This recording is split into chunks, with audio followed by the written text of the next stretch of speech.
I take them all and I make them very, very small. I walked in and met Rebekah, who had come to us with a concern for osteosarcoma. Her mother knew that they were concerned about a cancer in her arm. Rebekah was a lot younger than she is now, and she was scared. And then, you could see the strength coming from her as we spoke. She got more comfortable with the ideas of biopsies and understanding what her disease was, and was ready to move forward to take care of herself. I think standard community management of this disease is probably amputation if they manage it at all, because there's so few centers in the United States that treat osteosarcoma definitively. There are only really 120 to 130 surgeons that treat osteosarcoma in the United States.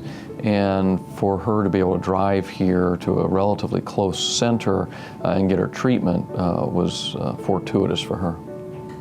We really didn't have to talk much about amputation because we had a really good chance of saving her arm as long as the chemotherapy up front worked. At this level, you can see where we reverse the ball and socket mechanism so that the socket of the shoulder is now the ball and the ball part is now the socket. And that turns out to be a much more stable construct so that people don't dislocate their shoulders, which was the biggest problem we had prior to this invention.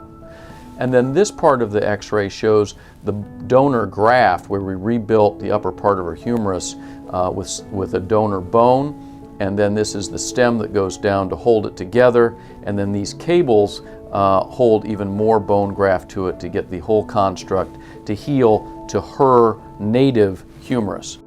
And this then becomes one great big normal humerus for her to use.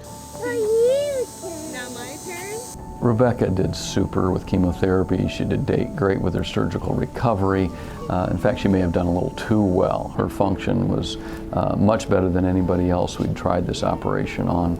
Good job. Rebekah has been an inspiration to all of us. She's conquered a disease that she was a little old to get when she first got it, which made it tough for her in chemotherapy.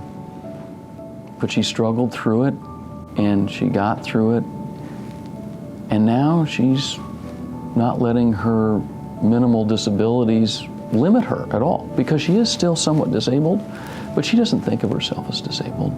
She just keeps going on, and I think she's going to keep doing that for the next 50, 60 years. It's going to be fun to watch.